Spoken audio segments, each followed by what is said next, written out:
I speak today in several capacities as a former student who received 2 degrees here, as a financial supporter of the university, and I'll just mention one instance, and that was working as a citizen lobbyist to obtain with others an appropriation of several $100,000 from the legislature to fund the Bruce King Reading Room and Archives here at the law school.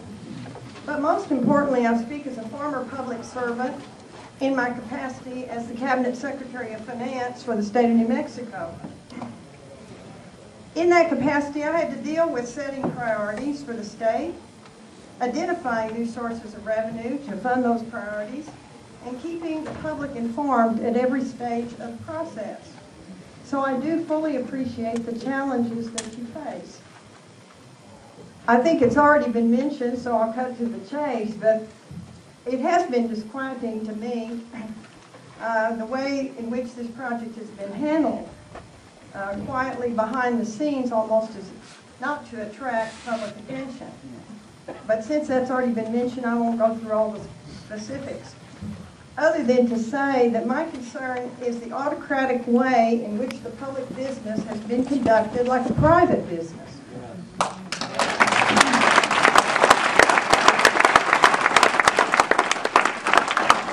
The long-term lease with developers that is being proposed is a perfect example of the corporatization of public resources, which many of us abhor, whether at the federal, state, or local level.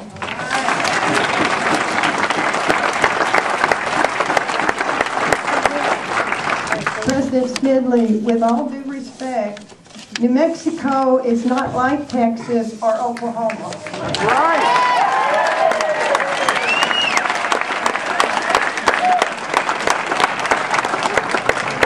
Value our public resources, including our public institutions, and believe that public officials should act like the public servants they are.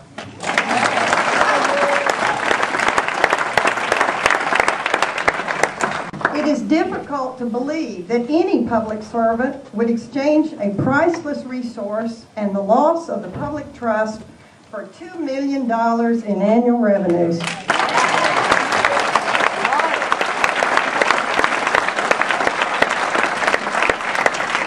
Trust may not be needed for this bond issue, but it will be needed for future general obligation bond issues and other financial requests, from the Lobo Cub to the UNM Hospital.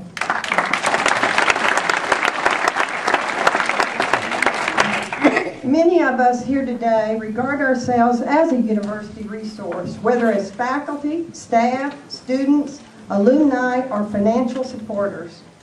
Many of us, as has been mentioned, do not live in this neighborhood. But quite simply, we are the public you keep talking about.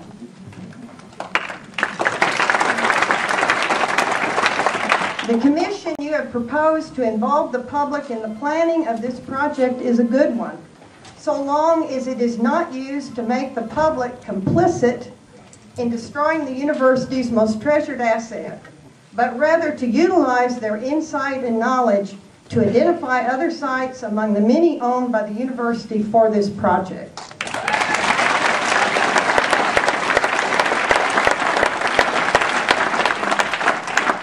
And may I suggest that the commission not be appointed by you at the university, but its members selected by the public for service on the commission. Yeah.